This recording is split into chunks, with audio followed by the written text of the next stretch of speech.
ইরানকে যুদ্ধবিরতিতে রাজি করাতে আমেরিকার প্রেসিডেন্ট ডোনাল্ড ট্রাম্প যেন মরিয়া হয়ে উঠেছেন। ঘরে বাইরে আমেরিকার উপর চাপ আসছে যুদ্ধ থেকে সরে আসার জন্যে।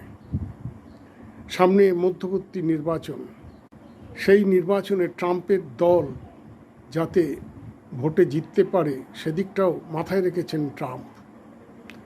তিনি মনে করছেন যুদ্ধ থামালে তার পক্ষে ভালোই হবে, কিন্তু ইরান সহজে যুদ্ধ থামাতে রাজি নন।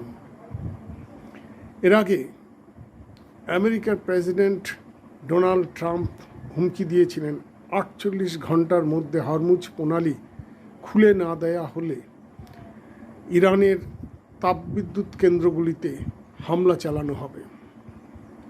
ইরানও তখন পাল্টা হুমকি দিয়েছিল তাদের বিদ্যুৎ কেন্দ্রগুলিতে হামলা চালানো হলে তারাও পাল্টা মধ্যপ্রাচ্যে আমেরিকার মিত্র দেশগুলির বিদ্যুৎ উৎপাদন কেন্দ্রগুলিতে হামলা চালাবে। এরপর দেখা গেল ট্রাম্প সেই সময়সীমা আরও 5 দিন পিছিয়ে দিলেন, কিন্তু ইরান একইভাবে অনড়। এবার ট্রাম্প আরও 10 দিন সময়সীমা পিছিয়ে দিয়েছে, অর্থাৎ আগামী 6 এপ্রিল পর্যন্ত ইরানকে হরমুজ প্রণালী খুলে দেওয়ার জন্য সময় দেওয়া হয়েছে। ট্রাম্প জানিয়েছেন ইরানের অনুরোধেই সময় পিছানো হলো, কিন্তু ইরান তা অস্বীকার করেছে।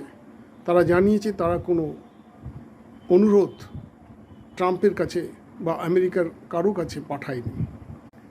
আসলে ট্রাম্প এভাবে সময় কিনতে চাইছেন।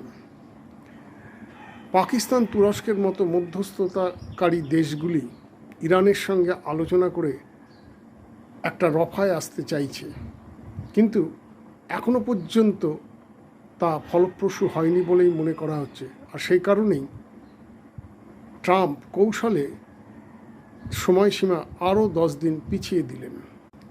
ইরান মনে করছে আমেরিকা যুদ্ধে গিয়ে বেশ চাপের মধ্যেই পড়েছে।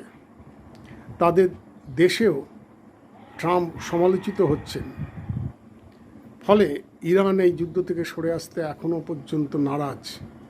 তারা তাদের শর্ত পালন করলেই তবে এই যুদ্ধ থেকে সরে আসতে পারে, তার আগে নয়। ফলে ট্রাম্প সময় কিনতে চাইলেও এই যুদ্ধ কতদিন গড়াবে তা এখনই বলা মুশকিল।